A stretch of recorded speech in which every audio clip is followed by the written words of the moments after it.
LTL Operations is specifically designed to aid in the management of complex freight movements. In this video, we will review LTL Operations' main features and show you how to navigate the system. Let's begin. The first thing that comes to mind when we hear the word transportation is the movement of typically uniform freight from point A to point B. But sometimes it's more complicated than that. Sometimes different types of cargo may come from many different places.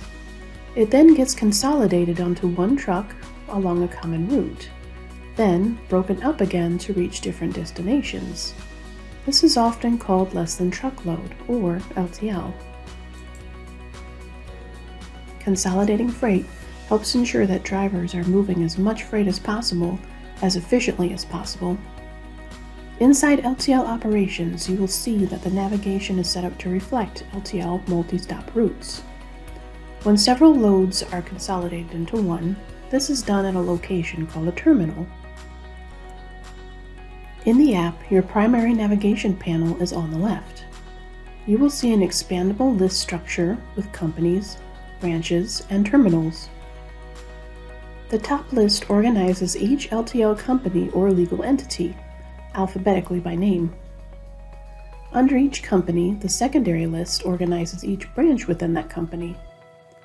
Under each branch, the tertiary list organizes each terminal for that division. Under the terminal, you will find a list of terminal actions that are designed to handle specific functions of LTL. Each menu and screen in the application portrays its dedication to multi-stop LTL dispatch. You have completed the LTL Operations Overview and Screen Navigation training video. To learn more about this product, visit our Learning Center to access on-demand training and online help.